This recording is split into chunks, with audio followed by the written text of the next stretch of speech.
Hey, it's Dave Rettelberger here from the Schottenstein Center, Nationwide Arena, and sometimes even Ohio Stadium, right? And Yeah, checking in with our good buddy Gary, the Arena Guy. Arena Guy, how's it going this week? it's going great. How are you doing? Doing good. You have some remodeling in there in the Arena Guy's kitchen. Is this what I hear? Yeah, late breaking news. Yeah, during this downtime, I've got a handyman in the neighborhood, so just putting up a backsplash in the kitchen. I'm staying more than 6 feet away. Trust me, I stay more than 6 feet away anytime there's a home improvement project. So no worries, social distancing anytime there's work going on around the house. So, but that's going on. I'm kind of excited about it. I mean, I didn't have to take off work to do it because I'm working just around the corner. Right. Well, we'll look forward to seeing you around the kitchen here in the not too distant future. But today we're going to talk about the Rolling Stones and kind of go behind the scenes, take you back because it was 5 years ago this week, back in 2015, that the Stones played Ohio Stadium. But before we get to that, a little bit of music news and some interesting stuff from this past week. First up, Journey officially announced their new lineup, and I wanted to hear your take on this. You know, Journey's kind of one of those bands that's always evolving, and there were some stories in the music news about people trying to take over the band and stuff, and now Randy Jackson is back in the band, the guy from American Idol. Yeah, it's kind of fun actually. You know, Steve Smith and Ross Valerie were, they were wanting, I think, like an equal part in the band or a bigger part in the band, and they've been with the band forever. Yeah, they've been off on and off, yeah, and but the two guys, the main guys, Neil Sean and Jonathan, didn't want that going on. Apparently, it was kind of like a hostile takeover type thing. It seemed like a very smart, strategic move on the two guys' part to try to strong arm their way into a bigger stake in the band. It seemed like there's no way that was going to be a win-win. You know, and there have been a lot of lineup changes with that band over the years. You know, I mean, Ross in and out, of course, and Steve Perry most famously, right? But Randy Jackson, this isn't his first go-around with Journey. What's really funny about that, kind of ironic, I guess, is he is replacing Ross Valerie, and I think it was in 1985, he replaced Ross Valerie. Yeah, that's right. Yeah, for the Raised on Radio tour, yeah. Yeah, so they fired him before, and Randy Jackson came in. He was a well-known session musician, played on a lot of great records, still has, and replaced him. And then I don't know why Randy left. I don't know that part of the history, but Ross came back, and now he got fired again, and Randy's back. So that'll be kind of fun. Randy has a higher profile now. Yeah, even though he sure does. You remember seeing him in some music videos with that hair and very kind of flamboyant with playing the guitar. I think he was in a video. What's that? I think he was in a Tina Turner video, if I remember right. I think so. But I'm not sure, but he had the hair and he's very kind of flamboyant, and he is back. And so that could be kind of fun. It's unfortunate, but I'm telling Journey fans, don't stop believing. Oh, okay. Stand by faithfully. Yep. And I'm sure the fans will welcome these two new guys with open arms. Yeah, with open arms. And of course, we were supposed to do Journey coming up in July, right. And the tour got canceled, but they'll be back, obviously. Absolutely. So and you can be sure it's going to be a great show.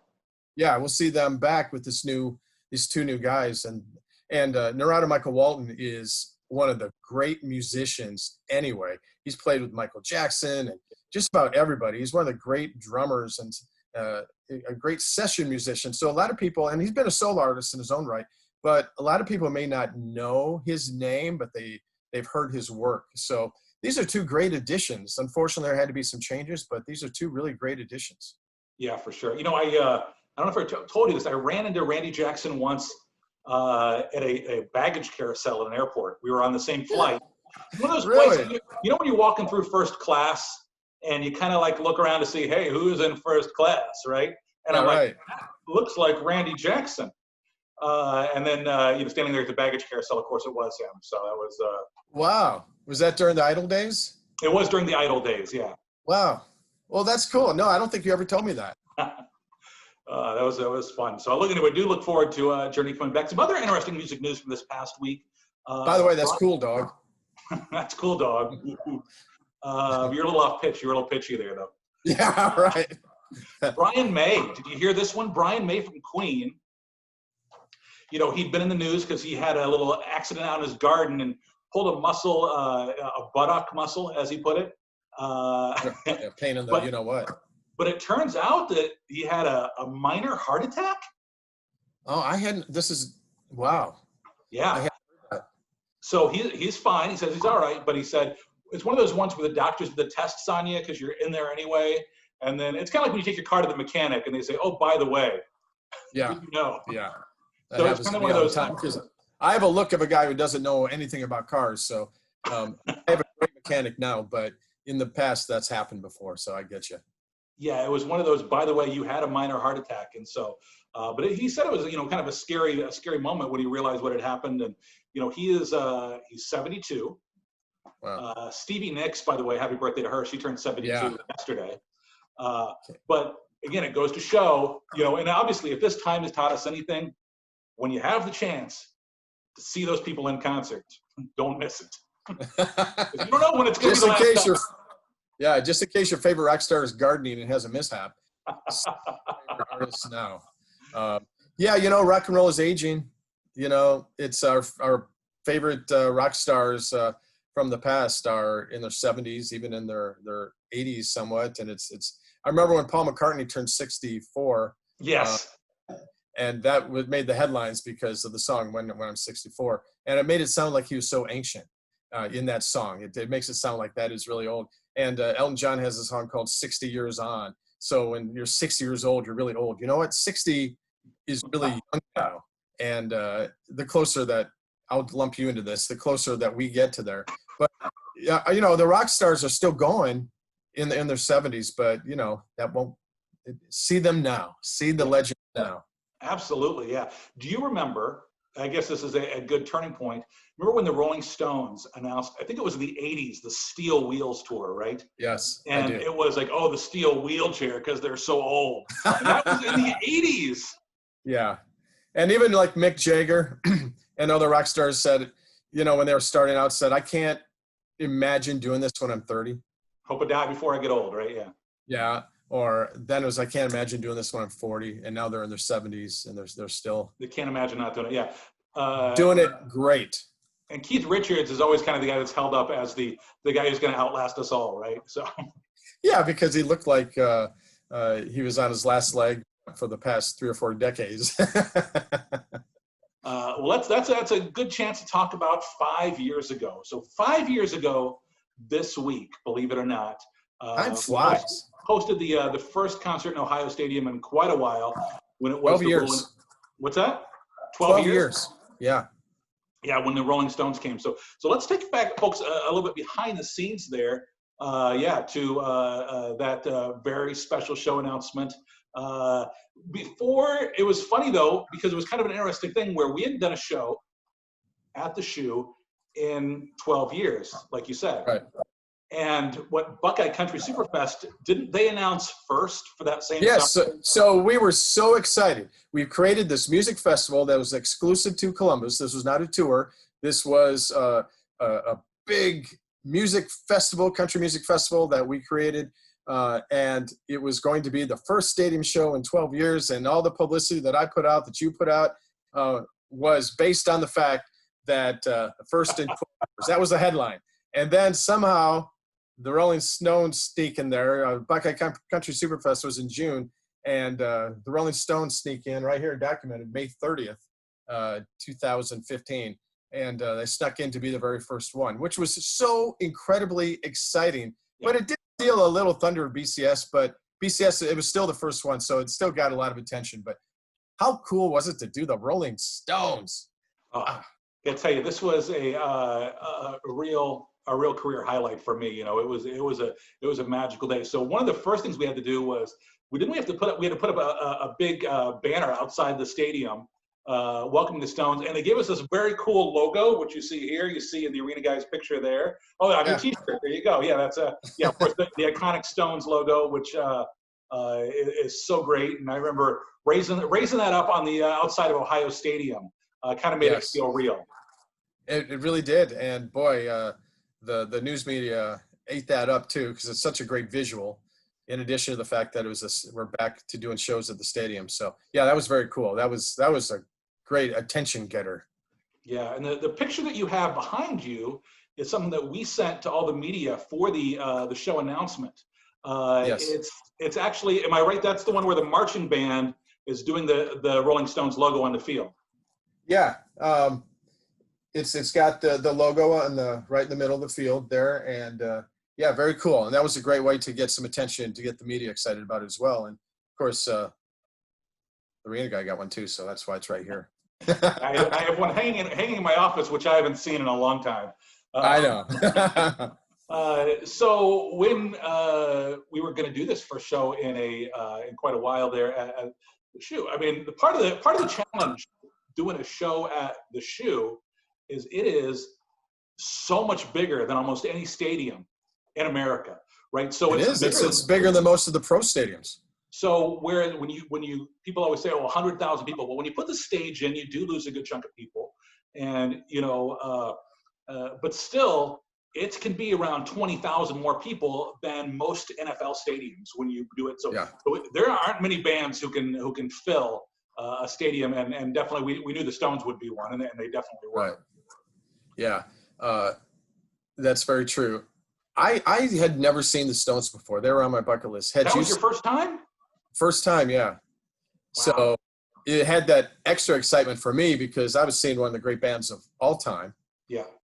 Half of the who's better, the Beatles or Rolling Stones argument.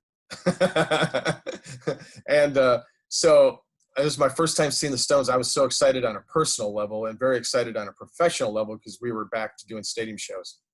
Now, you did a lot of behind-the-scenes stuff that week leading up to the show. You had some media tours and stuff, but I know that that's not easy to just walk around where the Rolling Stone stage is being built. No, in fact, there are a lot of controls on that because, as you know, when an artist enters your facility, whether it's a shot nationwide, Ohio Stadium, or really anywhere, it becomes their home away from home, and it's their safe place. You know, they can do what they want. They don't want a lot of people are not allowed in, including staff a lot of times, or at least most staff. And so we had to coordinate times to do a media tour to show behind the scenes of what it was like to set up a concert where the great OSU football teams play. Yeah, right. and so it was really cool. I coordinated about 2 or 3 of these, and we would have groups of the media go in and just kind of like a tour, literally a tour on the Rolling Stones tour, and showed behind the scenes of, and the big questions were, is the turf going to be damaged? How do you do this rock show with tens of thousands of people and not damage the field? And how do you actually do this? How does it all come together and all that? It was truly fascinating to have people from the tour, from our side, our crew, supervisors, and so on. And we really got a good look at what it took to put on a show. It really is a fascinating thing. Yeah, absolutely. And when you're down in the field and you're like, and especially once they cover the field, what do you think that material is that they use to cover the field? What would you call it? That's a good question. I've forgotten what they call it. But I knew at one point.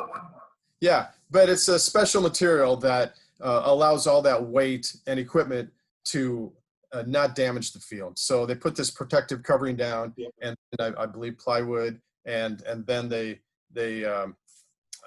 put everything else down, and there wasn't any damage. It was absolutely fine. No, it's an amazing process to watch, and it takes almost it was a full week of activity, right, of them loading the stage in, and then when it's over, it's crazy to watch how quickly the whole thing comes back out. Well, that's always boggled my mind, whether it's at the stadium or at one of the arenas. It takes a full day, sometimes 2 days, depending on the show, to set it up. But then they're out of the arena or out of the place by 2 in the morning. They get out so quick. It's crazy. But there's a method to all that too. I don't, for people who haven't seen it, they put things back in order, and the crates are numbered. It's very much kind of like an art and a science, because load it, in the most logical way, and they put it back in a very logical way. It's not like, when I just recently moved and I started out putting things in order, and then I just threw things in, and now I don't know where things are. They have a real method to it, and it's fascinating. It really is. For sure. Well, there were a couple special moments from that night for sure that I wanted to touch on. One of the, let's start with the opener, Kid Rock. Every Kid city Rock. on this, it was the zip code tour, right? And every city had a different opener. But one of the things that made that cool was that Kid Rock, who we have had many times at the arenas, was so excited to open for the Stones. And so one of my jobs that night was to help arrange a photo with Kid Rock and the Rolling Stones. So it was kind of neat because usually when when we go backstage to give a little welcome gift to a lot of the artists who play, we end up standing around the hallways a lot, waiting for everybody to be ready at the right moment and stuff. But in this one, and sometimes you had a line of 100 fans who are in line for the meet and greet or backstage passes. But for this one, it was neat because I got to watch Kid Rock basically stand outside the Rolling Stones dressing room and have to be that fan who was waiting to get his picture taken with the band. It was such a cool moment. And, and he didn't mind waiting. It was just, we were hanging out back there. And thing is the tour, this is real inside info, but the tour was very protective of the picture, right? They were like, hey, we don't want, this picture is for the Rolling Stones and this picture is for Kid Rock and nobody else gets it. So our photographer, Greg, and I were back there. The Stones come out, they do a little, just like any other meet and greet, they do a quick grip and grin, as we call it, where they shake hands, get a quick picture. And then the tour has us go back into this little behind the scenes trailer there underneath the South Stands. And they take the memory card from the camera and remove the picture. So even our photographer never got to see the photo of the incident. So quick, the fun part of that is, flash forward a couple years when Kid Rock is playing at the arena, he's playing at Nationwide, and in his opening montage of all the pictures that are like as he's getting ready to come on stage, that picture is included.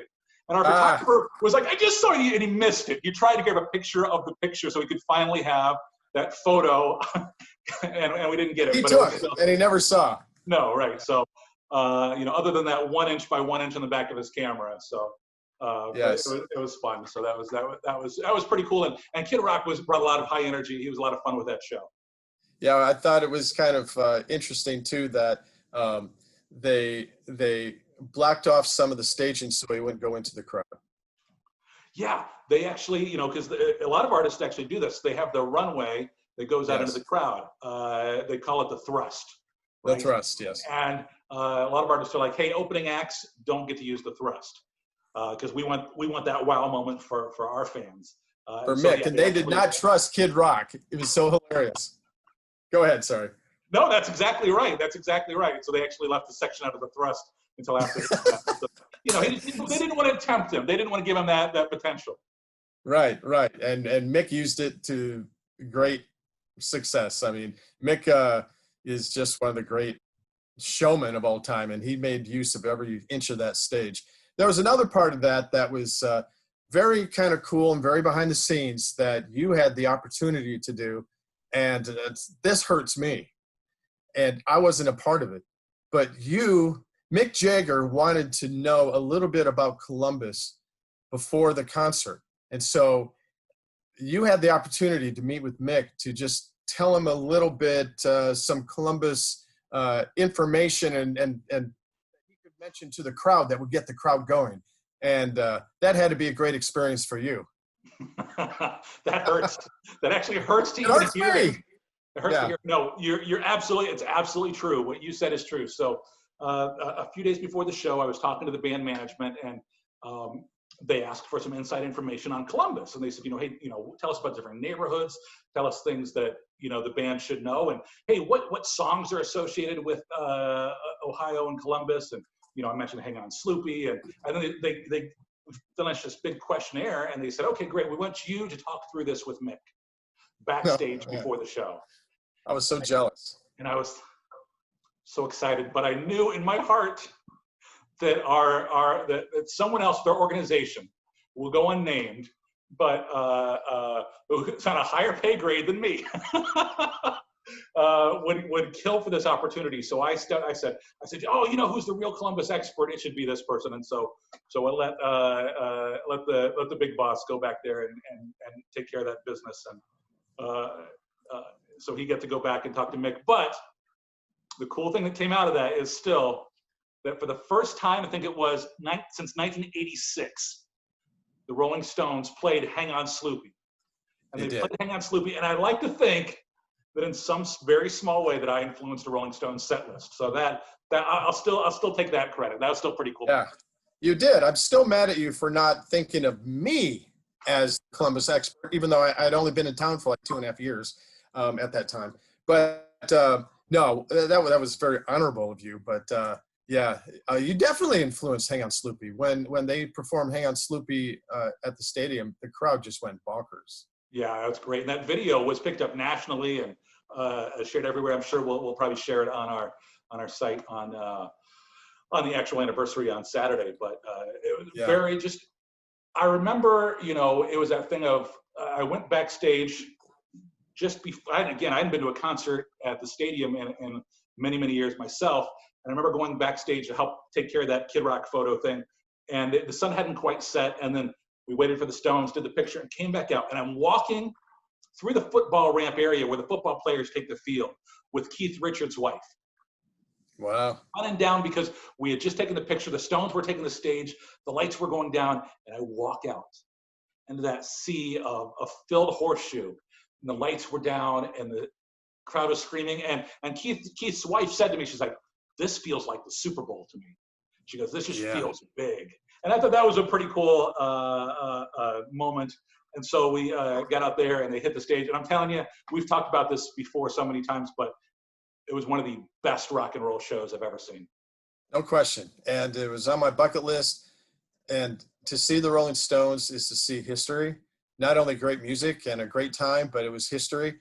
One other memory that I had of it, which kind of had us in a little bit of turmoil for a while, was our first stadium show in 12 years. It was the Rolling Stones, arguably, you know, the best and, you know, rock and roll band out. And we were concerned about whether it would happen or not because the weather was so bad. Oh, right. I forgot about that. The weather was so bad. And so I spent a lot of my time while you were hanging out with Kid Rock and Keith Richards and maybe Mick Jagger. I'm with the public safety people and some OSU communications people coming up, just being aware of what the weather was like and what we would do in case, because I work with the media and communication. So just in case the show is delayed or. You got a phone call. Let's be honest. You're underselling it. Every time a drop of rain hit Ohio Stadium, the phone rang and the media was asking, "Hey, so the show's canceled, right?" Right. And it would happen like early afternoon, throughout the day. You know, it's sprinkling. Is the show canceled? And everybody.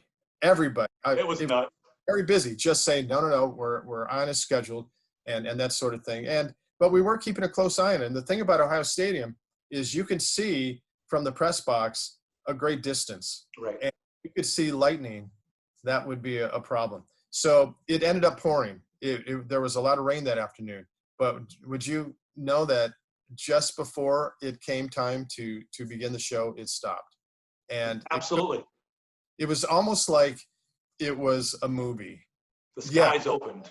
And the sky opened up, and we were ready for the Rolling Stones to perform, and it couldn't have been greater. The crowd was enthusiastic and awesome, and it was incredible. But we did have that scare throughout the day, and it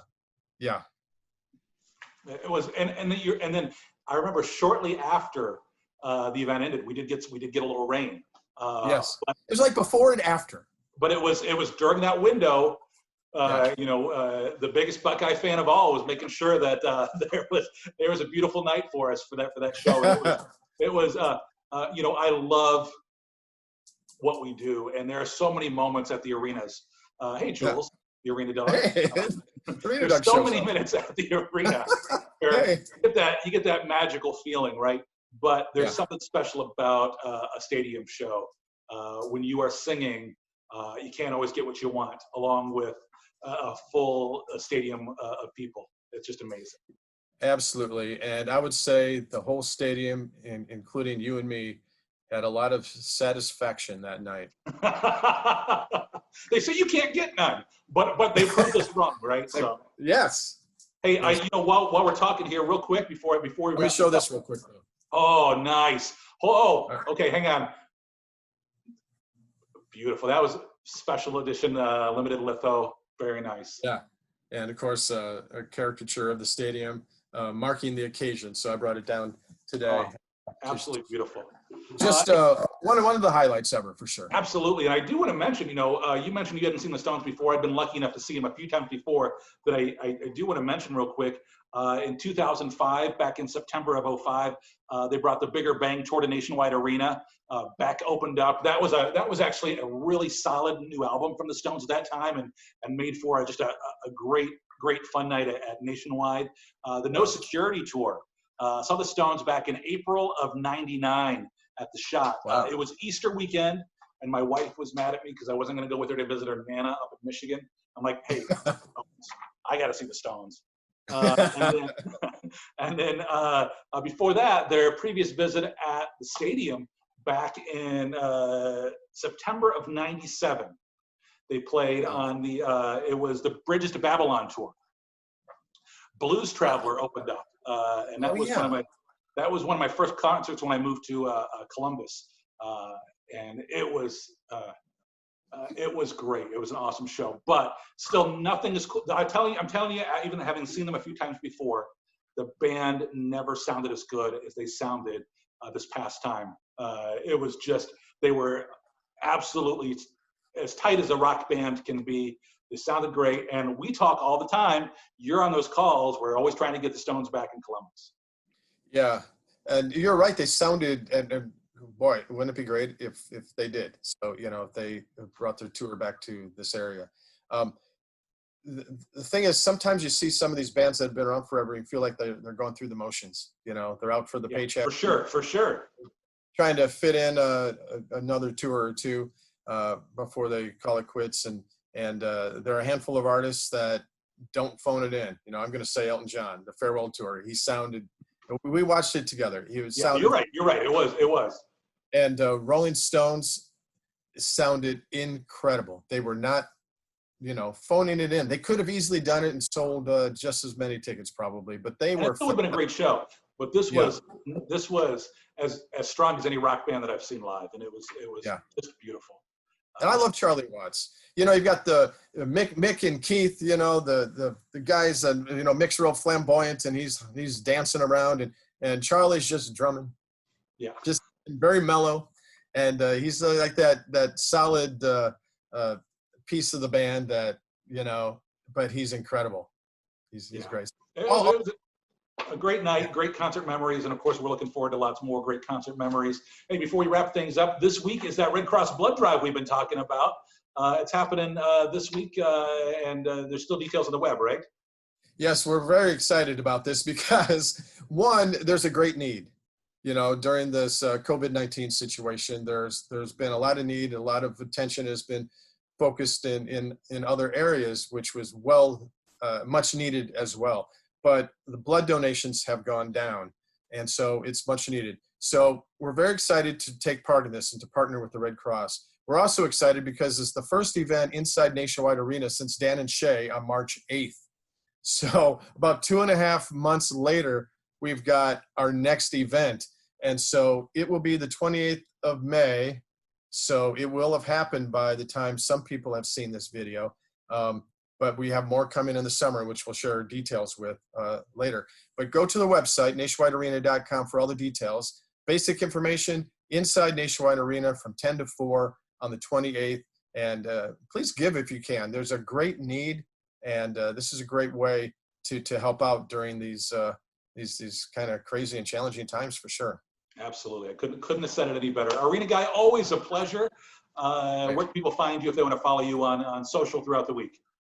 Head to Facebook, The Arena Guy, Twitter, Instagram _ The Arena Guy. And of course, you and I do a podcast, which we haven't done since probably what, February, end of February, maybe? 1987 was the last episode. When? 1987. It feels like it, yeah. But we're on YouTube and wherever you get your podcasts, just for the audio part. So check us out. And in the meantime, we'll do these video podcasts, and they're a lot of fun. So, and a lot of great stuff at the Arena websites as well. Absolutely. Thank you so much, Arena Guy. Always a pleasure. Look forward to hanging out with you sometime soon. All right. We'll see you then.